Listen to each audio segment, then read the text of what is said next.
नमस्ते किसान भाइयों, खानदेश गोट फार्म ये अपने यूट्यूब चैनल पर सभी किसान भाइयों का स्वागत है। इससे पहले हमने कई वीडियो बनाए हैं जिसमें बकरियों के चारे के बारे में हमने जानकारी दी है। पर चारे तो हम लोग स्पेशली लगा सकते हैं, पर जब किसान भाई खेतों में कोई अनाज लेते हैं या किसी तरह के अलग अलग किस्म के पौधे लगाते हैं, तो इन अनाजों से या पौधों से जब किसान भाई अपना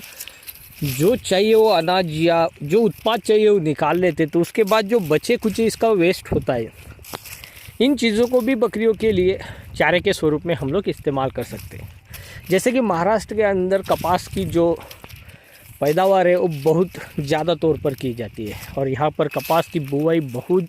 ही ज़्यादा मात्रा में होती है। पर जब कपास की खेती ख़त्म हो जाती है तो ये जो पौधे बचते हैं, इन पौधों का बकरियों के लिए चारे के इस्तेमाल के हिसाब से हम लोग देखें तो बहुत बढ़िया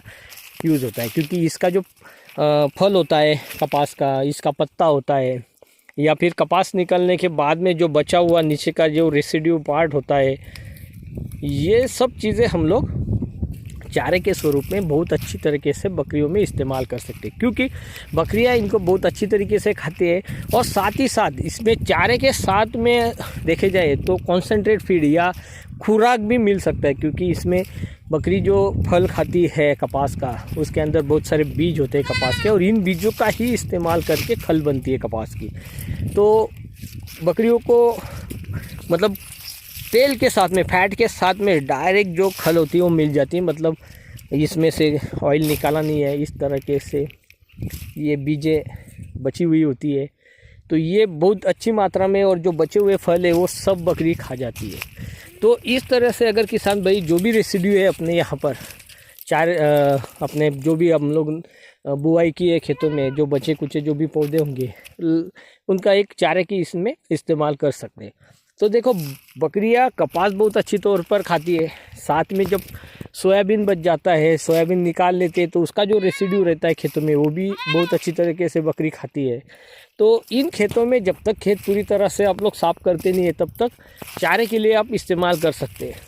अभी जैसे ही ख़त्म हो जाती है कपास की जो खेती हमारी, तो हमारी जो बकरियाँ है ऐसे ही कपास के खेतों में घूमती है। तो घूमते घूमते वो लोग बहुत सारे फल खाते हैं कपास के, साथ में कपास भी मिल जाती है जिसके अंदर से बीजें मिलते हैं। इन बीजों के अंदर में बहुत अच्छी मात्रा में प्रोटीन होता है, साथ ही साथ में ऑयल होता है, तेल होता है, जो कि बकरियों के लिए बहुत बढ़िया है। जब हम लोग इस तरह से बकरियों को खुले में चरा लेते हैं तब हम लोग खुराक का भी इस्तेमाल ज़्यादा नहीं करते या बंद कर देते हैं, तो ज़रूरत नहीं होती है, उनको बहुत अच्छी मात्रा से ये इससे खुराक मिल जाता है। तो इस तरीके से हम सोयाबीन, चना, गेहूँ, इन खेतों में जब फसल निकल गई है तो जो बचे हुआ वेस्ट है उस फसल का, उसका चारे के रूप में हम लोग इस्तेमाल कर सकते हैं। तो इस तरह से हम लोगों ने अगर इस्तेमाल किया तो चारा भी बचता है और साथ ही साथ खेत भी साफ होते हैं, क्योंकि इन फसलों के अंदर जो भी कोई खरपतवार होती है इसको भी बकरी अच्छी तरीके से खा लेती है, जिससे कि खरपतवार का भी नियंत्रण होता है। तो एक नेचुरल जो कंट्रोल है खरपतवार के लिए, उसका भी काम बकरी करती है। तो इस तरह से अगर किसान भाई अपनी बकरियों को अपने खेतों में चराते हैं, जो कि अभी जो चारे हम लोगों ने लिए साथ में, उसके साथ ही साथ में ऐसे अगर बकरियां खेतों में भी चरेंगी तो चारा का भी मतलब हमको ज़रूरत कम पड़ती है, चारा भी बचता है, और साथ ही साथ अपने को बकरियों के लिए ये सेकेंडरी चारे भी, चारे के तौर पर भी ये जो बचे हुए प्लांट होते हैं या पौधे होते हैं अपने फसलों के, उसका इस्तेमाल कर सकते हैं हम लोग। धन्यवाद किसान भाइयों।